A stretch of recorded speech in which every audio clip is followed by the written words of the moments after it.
Seguimos entonces en el marco de esta formación bíblica, de esta gran introducción que estamos haciendo para uno poder abordar ese libro fascinante que llamamos la palabra de Dios. Hasta ahora siempre hacemos el resumen, ¿verdad? Hemos hablado de lo objetivo y subjetivo de la interpretación de la palabra, que hay que distinguir entre doctrina y costumbre de la palabra, lo que es progresión de la fe, lo que es visión de conjunto. Recuerden que hemos dicho que cuando el sabio señala la luna, el tonto se queda mirando el dedo, ¿verdad?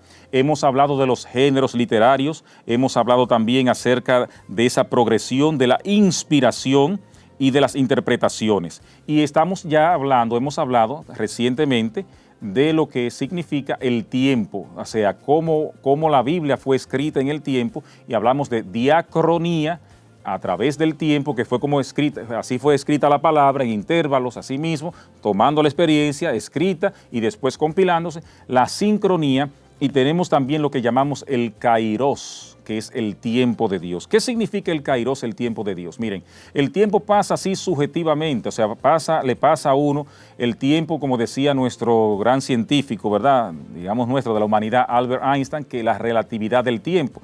Relatividad del tiempo, no nos vamos a meter en cuestiones físicas ahora, sino que simplemente el tiempo es relativo.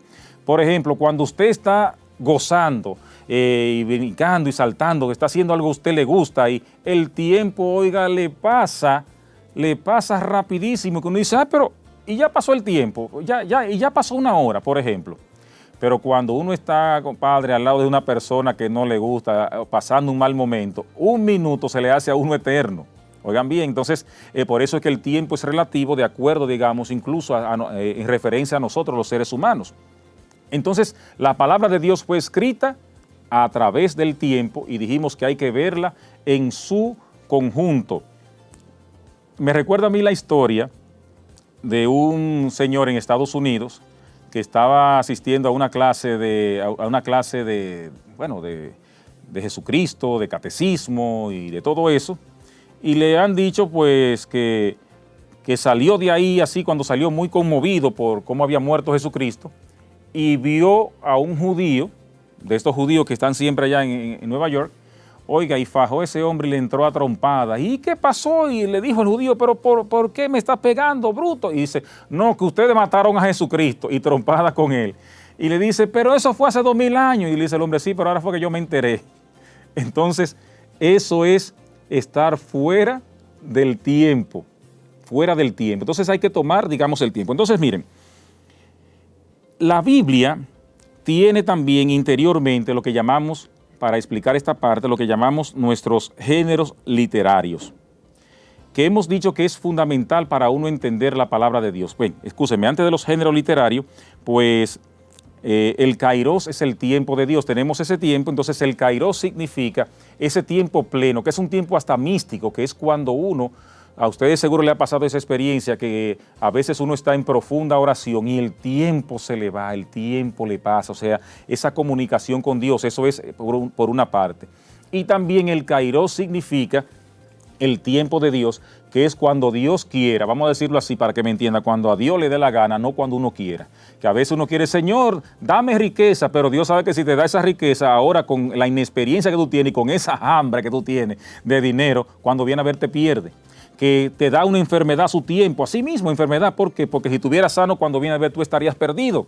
O sea, eso es lo que se llama el kairos, el tiempo de Dios a su tiempo, que Dios sabe cuándo nos da la cosa, cuándo nos da lo que nos conviene siempre. El que no lo quiere aceptar es uno, por eso ese es el tiempo de Dios a su tiempo, porque dice, como dice el cuento, que para Dios, una vez en una clase de catecismo, miren, para Dios un segundo es como si fuera 1000 años, y 1000 años como un segundo. Entonces dijo uno, pero entonces parece que para Dios también un peso es igual a 1000 millones de pesos.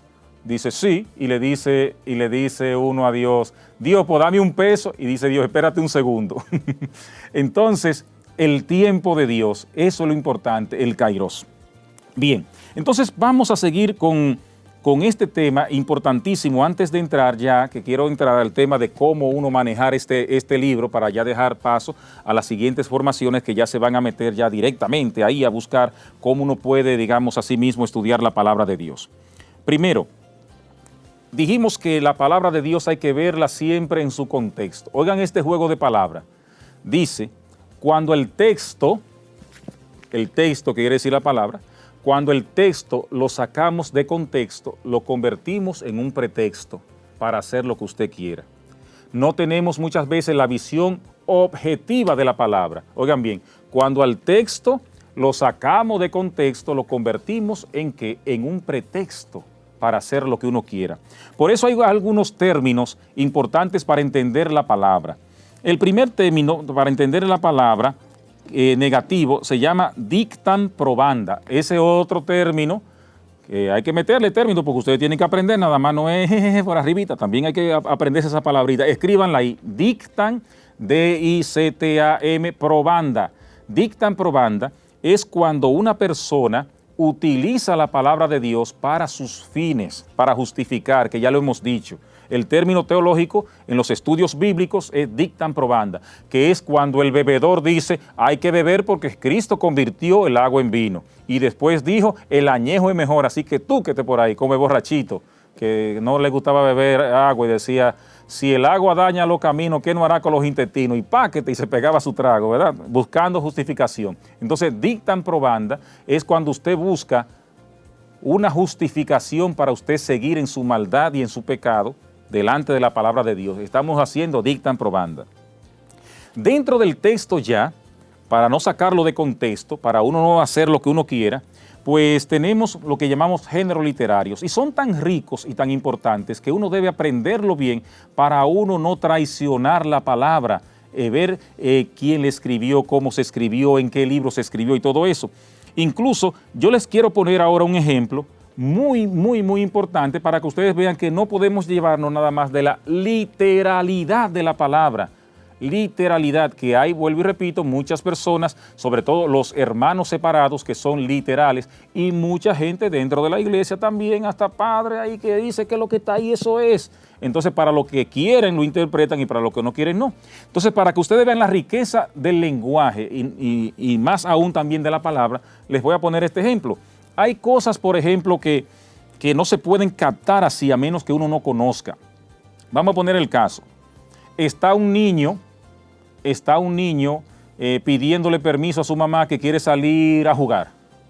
Y la mamá entonces, y el niño ahí fastidia, y déjame ir, y mami, déjame ir, y déjame ir, y déjame ir. Y la mamá ya sabe con la cabeza así, y le dice a la mamá, y dice el muchacho, mami, me voy como quiere. Le dice la mamá, vete.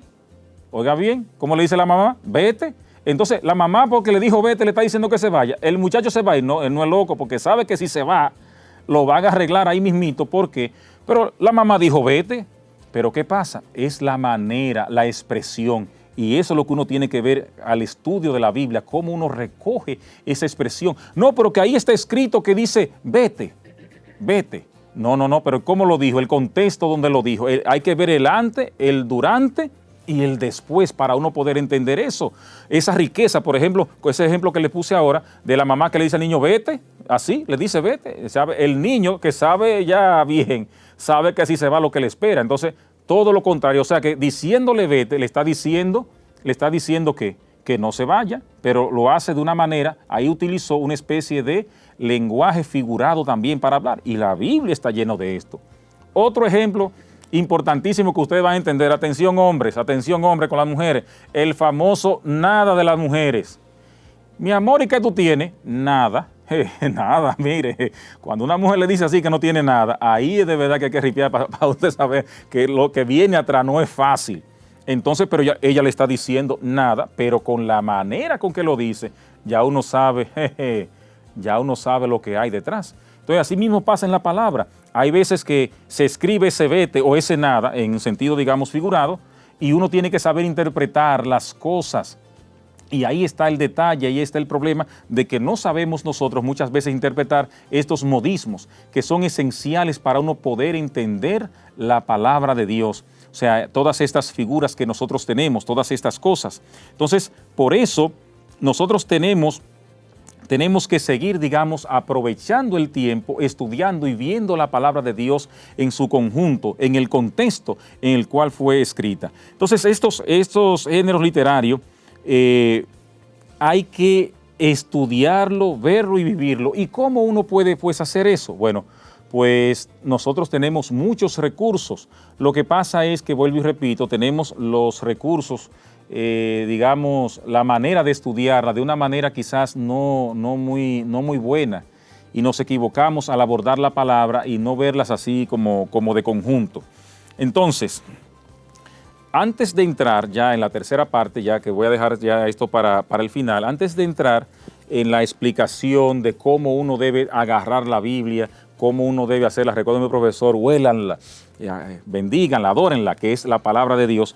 ¿Qué es para nosotros, para entender, ya para entrar a la parte técnica, la revelación de Dios? Revelación pública y revelación privada. Ese es un tema que ameritaría casi pues muchos meses, y nosotros pues un servidor ha estado siempre dando formaciones a través de un medio digital que tengo, que se llama La Parroquia Cibernética, que es un medio digital a través de WhatsApp de evangelización, que siempre estamos dando estos cursos, y últimamente pues dimos un curso acerca de esto, de la revelación de Dios. Entonces, para que entendamos esta parte importante con relación a la palabra, recordemos que hay lo que llamamos las verdades fundamentales de la fe para uno poder entender. ¿Qué son las verdades fundamentales de nuestra fe? Es el núcleo de nuestra fe, por lo cual uno debe de estar claro para uno decir que sí, que es, vamos a decir, católico. La doctrina que se desprende, que se explica de acá de la palabra de Dios, que la tradición con T mayúscula, que no es tradición, no es costumbre, sino que es la parte viva de la Biblia que no fue escrita, que está depositada en la iglesia, lo que llamamos el depósito de la fe, es la que tenemos. Entonces aquí hay verdades fundamentales de la fe. Por ejemplo, ¿cuáles son las verdades fundamentales de la fe para uno poder explicar todo esto, para caer en la palabra de Dios? Primero, la primera verdad fundamental de nuestra fe está basada siempre en Jesucristo. Jesucristo es Dios. Jesucristo es Dios.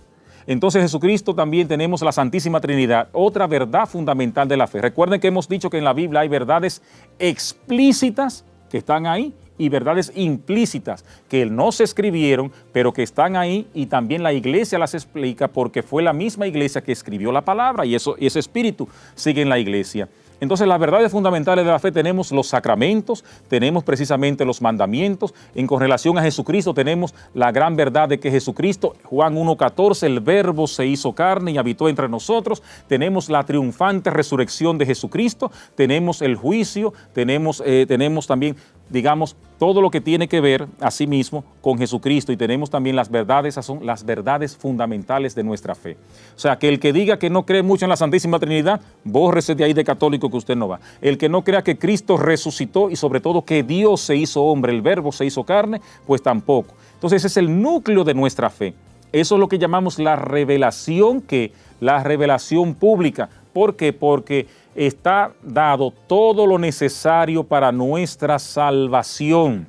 Asimismo, o sea, que ya venga uno y que le diga un sueño. Miren, señores, este tema es muy espinoso, tratarlo así en nuestra iglesia. ¿Por qué? Porque nosotros estamos obligados, y el magisterio lo que conserva es precisamente que estas verdades fundamentales de nuestra fe y verdades que no son fundamentales, pero que sí ayudan a la fe. Entonces a veces nosotros desviamos nuestra atención y nos ponemos, por ejemplo, a poner nuestra fe en revelaciones, en que el Señor me dijo, en que el vidente fulano de tal que dijo esto. Ya no estábamos esperando, señores. No estamos esperando que el vidente diga una cosa para traer algo nuevo de la salvación, y siempre hay un grupo de personas correteando vírgenes, correteando revelaciones, correteando esto, y nos olvidamos del núcleo fundamental de nuestra fe, nos olvidamos de la palabra, nos olvidamos de la adoración al Santísimo, y empezamos ahí que una gran oscuridad, que una vela por aquí, que una vela por allá. Señores, eso es revelación privada, eso le sirve a esa persona y te puede ayudar. Si usted no cree en eso, usted dice yo no creo en eso, usted no se va a condenar. Ahora usted lo que tiene que creer en la revelación pública que es dada por Jesucristo en su palabra y en su magisterio. que a veces nos desviamos de la fe. El rosario es importantísimo, claro está, porque fue sacado de la Biblia. Todas esas cosas son interesantísimas, los viacrucis, las novenas, todo eso, pero eso es revelación, digamos así mismo, igual que los sacramentales. Pero el núcleo fundamental de la fe, nosotros no podemos desatenderlo. No quiere decir que esto no sirva, todo lo contrario, sirve para nuestra fe todo eso, pero debemos poner nuestra atención en el Señor Jesucristo. Debemos poner nuestra atención asimismo en la palabra explicada por su iglesia, no mi parecer, ni siquiera el parecer del Padre Junior, porque todo esto que yo le estoy diciendo, yo no me lo inventé, sino que me lo enseñó mi iglesia y a su vez también se lo transmito. Así que vamos a afianzarnos más en el conocimiento de Dios y cuando regresemos entonces ya vamos a entrar en materia de explicación de cómo uno debe abordar la Biblia, la palabra de Dios. Bendiciones.